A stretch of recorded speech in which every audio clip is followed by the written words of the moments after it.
5 running backs that are going to win you a fantasy football championship in 2025. Now, the first one up is going to be Kenneth Walker, and there's stats on each of these guys that a lot of you probably haven't heard before, so I'm excited to point these out. With Kenneth Walker, he averaged 4.2 receptions per game last year, 46 total, 4.2 per game. Bijan Robinson only averaged 3.6, and he's known as a great receiving back. I'm not too worried about Zach Charbonnet, to be honest. I think he's the clear backup running back in this situation, and the Seattle offense made it clear. They buffed up their O-line this whole offseason. They got Sam Darnold, which I think is a slight downgrade in terms of quarterback talent from Geno Smith, so they're going to be more run-heavy, and the coaching staff and Darnold himself said they want to be extremely run-heavy, and it makes sense with the personnel they have because JSN, Cooper Kupp, they are not downfield stretchers. I do like Marquez Valdes-Scantling in best ball as like an 18th round pick. That's the guy I've been drafting a ton because I think he will catch a couple deep TDs, but besides that, they're going to be a lot of early down running, check downs to Kenneth Walker, and giving him all the goal line opportunities. He averaged 16.5 points per game last year. That's 3 more than each of the other 2 years, and it's because his receiving upside went way up. He missed a bunch of games last year, but if he is going to be healthy, that should be good, and we should see a big uptick in the yards per carry. 3.8, obviously very low, but that's completely on the offensive line. I don't think it'll be quite that bad. His juke rate last year, evaded tackles per touch, was 5th in the league. His breakaway run rate was not very good, and I think that can go way higher because of the offensive line improvements. So I love drafting Kenneth Walker. He's a big steal in the 3rd to 4th round. It's either late 3rd, early 4th. If you're an underdog, you sometimes get him in the 5th. That's where he was going a little bit earlier. Now he's been moving up because people are kind of catching on to what's going on here, but he's an amazing pick. The next guy is going about a round or 2 later, James Conner.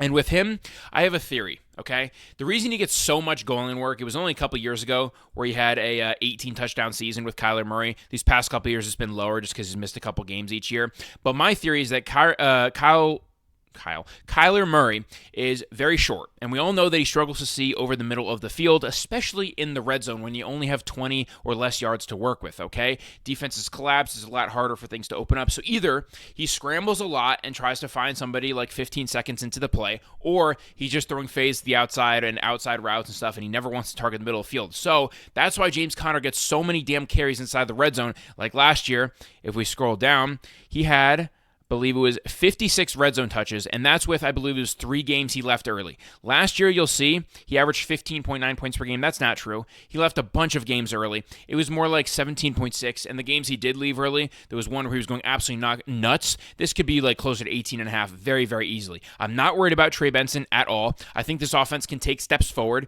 They're supposed to score the 8th most points in the league this year. According to Vegas, their offense should be pretty good. Defense is not great, so that's good for a high-scoring environment offense. And he has good receptions every year. I mean, 47 receptions last year. That he does it pretty much each year. 46 the 2 years ago, even on 13 games. Like I think Kyler Murray is going to check down to him a bunch, like he does every year, and get all the goal line work. Trey Benson, complete random to me. I mean, I don't know why people think that he's going to get any of the workload. The offensive coordinator literally said this offense runs through James Conner, and he's going to get the full workhorse workload, so I'm not worried. Another guy that may grow into a workhorse role here is Devon Achane. Now, we know that he's an absolute beast in the receiving game. He's like the next CMC of this era where he's catching 80 balls in a season.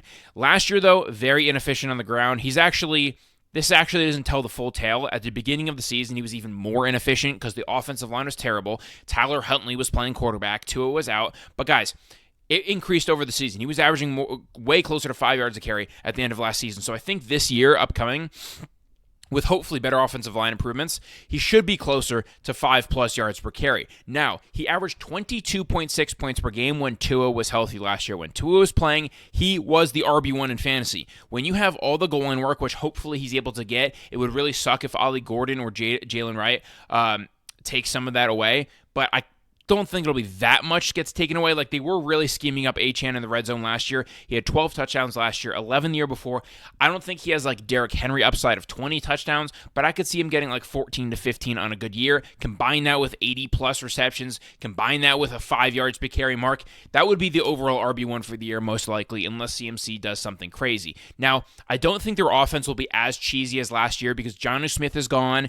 Obviously, they're going to want to play more downfield because they want to return to that 2023 form. Last year, that offense was literally pathetic. Their defense has had a ton of injuries this year, so I think they're going to be allowing a lot of points, meaning the Miami offense is going to have to move the ball quickly. That's a lot of either checkdowns to Achane or deep passes to Tyreek, and hopefully, I would rather I would rather, the perfect offense for me with Achane is him getting a lot of dump offs and them scoring a ton, rather than him getting like 20 carries in a game and grinding out a game. That's more what I could see Kenneth Walker doing, because that offense will be much slower pace in Seattle. They're going to want to not give the ball into Sam Darnold's hands that much. The defense is much better over there. Whereas Achane, if the Miami offense can just start humming again like it did years ago, he has easy RB1 upside. He's going about pick 14 to 16 right now. I have him in my personal rankings a couple videos ago. You can see how the first round should go. I have him at pick 11. 10 is fine too. I'm really big on Achane this year. Another guy that I've been saying is the next Jahmyr Gibbs this entire offseason is Trevon Henderson.